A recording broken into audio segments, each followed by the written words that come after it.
Jadi saya nggak ngerti bagaimana Tom Lembong memberikan statement seperti ini. Bagaimana Anda memberikan advis bohong kepada calon pemimpin yang Anda dukung? Saya sedih lihat Anda di situ. Artinya intelektual Anda itu kemudian saya jadi ragukan. Oke, mungkin Anda betul seorang intelektual, tapi karakter Anda itu menurut saya nggak bagus. Cucu saya aja komentar yang di Georgetown waktu Anda bicara di Washington DC 2 minggu lalu. Bagaimana opung ada seorang mantan menteri yang bicara menjelek-jelekan pemerintahnya sendiri, di mana pada waktu yang lalu dia bekerja di situ. Gimana cuy? Sampai Pak Luhut pun harus turun gunung menceramahi Tom Lembong yang dinilai membohongi publik. Ya wajar sih, karena apa yang kerap dibicarakan Tom Lembong itu kan soal nikel, yang ranahnya Pak Luhut banget. Nah, kira-kira berapa level pedas omongan Pak Luhut ke Tom Lembong tadi cuy? Tapi Anda harus refleksi juga apa sih yang Anda lakukan sudah Menteri Perdagangan. Coba tanya dirimu.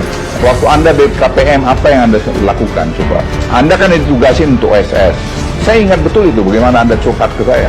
Tapi itulah sampai Anda meninggalkan kabinet tidak pernah selesai. Sekarang kami yang menyelesaikan itu. Online single submission itu yang sudah digadang-gadang bakal selesai begini, begono dan segala macam itu.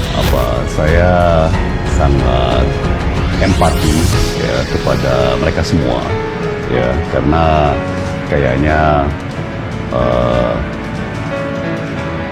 kesalahan besar kemarin di debat cawapres, mengerahkan strategi untuk Mas Gibran mengangkat nama saya berkali-kali.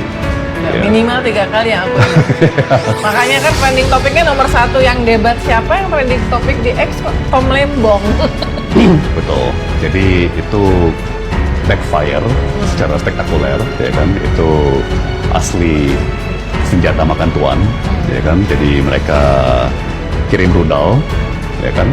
Tapi yang kebakaran malah sebelah sana, ya, dan kelihatannya kebakarannya besar, ya, karena sampai mengerahkan dari mulai Pak Bahlil sampai Pak Budiman Sujatmiko sampai Pak Habibur Rahman sampai sekelasnya Pak Luhut itu harus ikut ya? Saya istilahkan itu semuanya lagi memadam kebakaran ya. Jadi pasukan pemadam kebakaran tuh sampai segitunya ya. Berarti ini benar-benar kebakaran yang dahsyat ya. Jadi saya bisa sangat mengerti ya. Saya juga pernah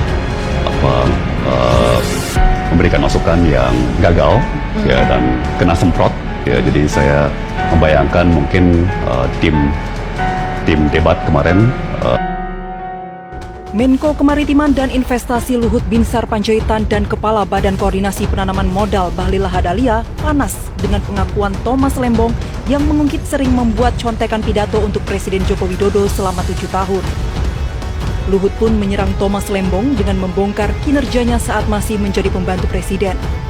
Sementara soal contekan pidato presiden, Luhut menilai bahwa itu sudah menjadi kewajiban Tom yang kala itu menjadi Menteri Perdagangan dan Kepala BKPM di periode pertama Presiden Jokowi. Anda jangan GR juga bilang kasih note kepada ayahnya Mas Gibran. Emang hanya Tom Lembong aja. Yang paling banyak kasih note pada presiden itu adalah Menlu, Ibu Retno. Karena setiap bilateral beliau yang ngasihkan itu. Dan itu bukan terjadi pada Presiden Jokowi saja. Semua kepala negara itu kalau bilateral pasti ada yang di belakangnya ngasih note itu. Apakah karena Anda hebat melakukan itu? Tidak, itu tugas Anda sebagai pembantu presiden. Kepala BKPM Bahlil Lahadalia juga terlihat sinis dengan pengakuan belak-belakan Thomas Lembong. Yang namanya mantan menteri, namanya mantan pembantu presiden, dia tugasnya melayani presiden. Mau buat apa saja ya terserah dia. Jadi jangan juga merasa pintar bahwa seolah-olah apa yang dibuat itu adalah seolah dia pintar. Kadang-kadang itu Presiden Jokowi ini dia cuma iya kadang nggak dipakai juga itu bahasa. Gitu. Cuman ada yang merasa lebih pintar aja, padahal nggak pintar-pintar banget juga. Pengakuan Tom Lembong soal contekan pidato presiden itu sebenarnya untuk menjawab sentilan Cawapres 02 Gibran Rakabuming Raka dalam debat Cawapres 21 Januari lalu. Seolah rindu, Gibran bolak-balik menyebut nama Thomas Lembong saat menanggapi jawaban Cawapres 01 Muhaimin Iskandar. Tom Lembong itu datang sebagai orang yang defensif, bukan ofensif. dia defense tentang nama dia karena disebut oleh Gibran, seolah-olah Tom Lembong itu pindah dari Jokowi lalu bocorkan semua hal itu ke Anies, kayak begitu kan. Dan tentu Pak Luhut merasa jengkel nih, ngapain sih bocor-bocorin keluarga. Tetapi ini kan udah masuk di tahun politik dan semua orang itu memanfaatkan celah itu. Nah, Tom Lembong nggak mungkin bicara, dia akan tetap sopan kalau tidak diintrik kira-kira oleh Gibran.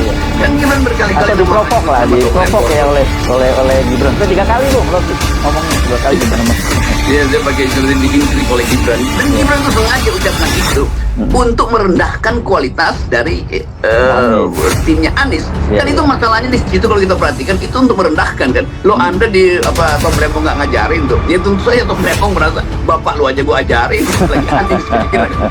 Tetapi Tom Lembong orang yang mungkin bannernya itu diatur demikian rupa sehingga tidak menimbulkan konflik baru. Nah, Pak Luhut membaca lebih dalam karena Pak Luhut kenal keadaan Tom Lembong di istana. Jadi Pak Luhut sebetulnya secara berlebihan mengorek lebih jauh peran Tom Lembong di istana. Jadi itu soal biasa aja. Dan itu saya kira ya buat saya itu biasa aja karena Pak Luhut orang yang terang-terangan kalau menurut orang, nggak sembunyi sebetulnya.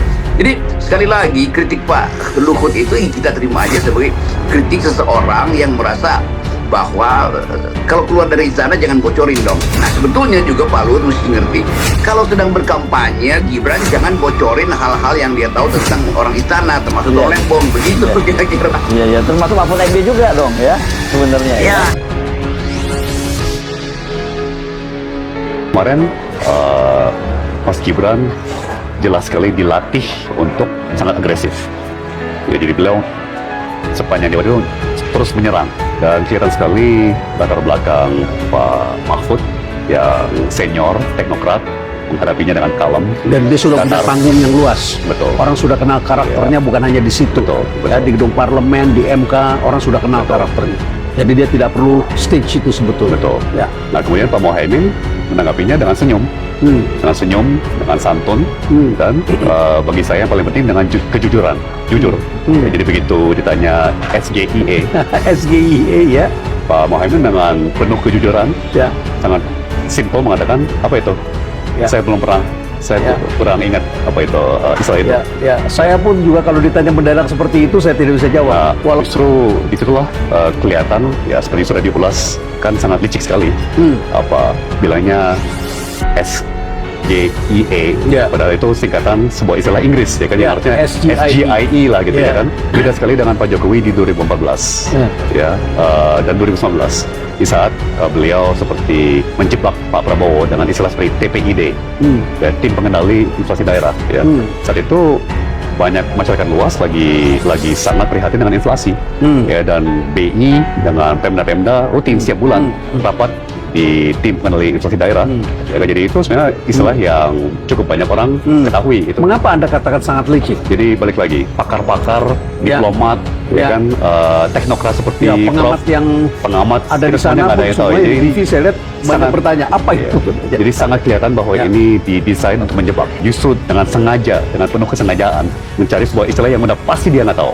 Hai guys, ya masih soal SGIE nih. Wah, sekelar saya Kasali pun nggak tahu itu.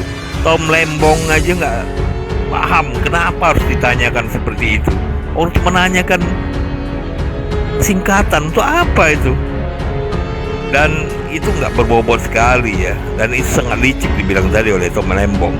Dan kayaknya Gibran dilatih untuk agresif sekali untuk menyerang kedua cawapres lainnya. Nggak alami gitu. Nah, ini kerjaan siapa nih sebenarnya? Oh, Gibran dirancang seperti itu ya. Dan apa yang dibilang Tom Lembong ini banyak dibicarakan oleh para pakar dan ahli. Kenapa debat cawapres kemarin seperti itu adanya? Dan kenapa Gibran melakukan itu?